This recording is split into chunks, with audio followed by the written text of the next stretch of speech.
கார்த்திகா ரொம்பவே தைரியத்தோட அவங்களோட அப்பா அம்மாவுக்கு என்னதான் பயந்திருந்தாலும் போலீஸ்காரங்க முன்னாடி சேரன் மாமா மேல எந்த தப்பும் இல்ல, நான் தான் அவங்கள பார்க்க போனேன்னு சொல்லிட்டு நடந்த விஷயத்த கிளியரா சொல்லிட்டு அழுதுகிட்டே உள்ள ஓடி போயிடுறாங்க. இதை பார்த்துட்டு போலீஸ்காரங்க அவங்களோட வீட்டு ஆளுங்களை மிரட்டி உடனடியாக அந்த கேஸை வாபஸ் வாங்கவும் வச்சிடுறாங்க. அதே சமயம் இந்த மாதிரி நிலா பண்ணதுனாலதான் இந்த 4 பேரு இப்போ குற்றவாளிகள் இல்ல நிரபராதிகள் சொல்லிட்டு தெரிஞ்சு வெளியே வந்திருக்காங்கன்னு போலீஸ்காரங்க நிலாவை பாராட்டாது மட்டும் இல்லாம எல்லா பொண்ணுங்களும் ஒன்ன மாதிரிதாமா இருக்கணும், நீ கிடைக்க இவங்க கொடுத்து வச்சிருக்கணும்லாம் சொல்லிட்டு அவங்க கூட இந்த 4 பேரையுமே அனுப்பி வச்சிடுறாங்க. அது மட்டும் இல்லாம வெளியே போகும்போது சேரன் சோழன் பல்லவன்னு அங்க இருக்கவங்க எல்லாருமே நிலா கிட்ட ரொம்பவே தேங்க்ஸ் சொல்லிக்கிட்டு ஹாப்பியா ஒரு கடையில உட்காந்து டீ சாப்பிட்டுக்கிட்டு இருக்காங்க. ஆனா இதை பார்த்துட்டு கார்த்திகாவோட வீட்டாளுங்க செம்ம கடுப்போடு அங்கிருந்து கிளம்பி போறாங்க.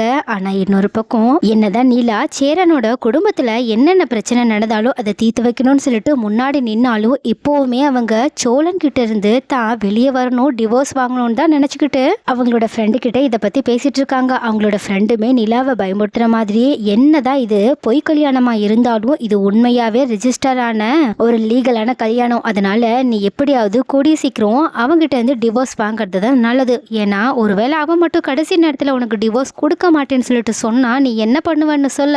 அப்ப இதை கேட்டுட்டு இந்த விஷயத்த கொஞ்சம் கூட எதிர்பார்க்காத நிலாவும் ரொம்பவே பதட்டப்பட ஆரம்பிக்கிறது மட்டும் இல்லாம கூடிய சீக்கிரம் நம்ம டிவோர்ஸ் வாங்குறதுக்கான ஏற்பாடை பண்ணணும்னு சொல்லிட்டு நினைச்சுக்கிட்டு இருக்காங்க. பட் இன்னொரு பக்கம் சோழனும் நிலா பண்ணது எல்லாத்தையுமே நினைச்சு பார்த்துட்டு அவங்கள நினைச்சு ரொம்பவே ஃபீல் பண்ணிக்கிட்டு இருக்காங்க. அதாவது நிலா நமக்காக தான் இது எல்லாத்தையுமே பண்ணிட்டு இருக்காங்க, நிலா தன்னோட மனசு எல்லாத்தையுமே மாத்திக்கிட்டு தான் கூட வாழ கூடிய சீக்கிரம் முடிவெடுத்துருவாங்கன்ற நம்பிக்கையோட நினைச்சுக்கிட்டு இருக்காங்க. சோ நிலாவோட மனசு மாறுமா, அப்படி இல்லைன்னா அவங்க சோழனை பெரியறதுக்கான முடிவை எடுக்க போறாங்களா, அடுத்து நிலா என்ன பண்ணா நல்லா இருக்கும்?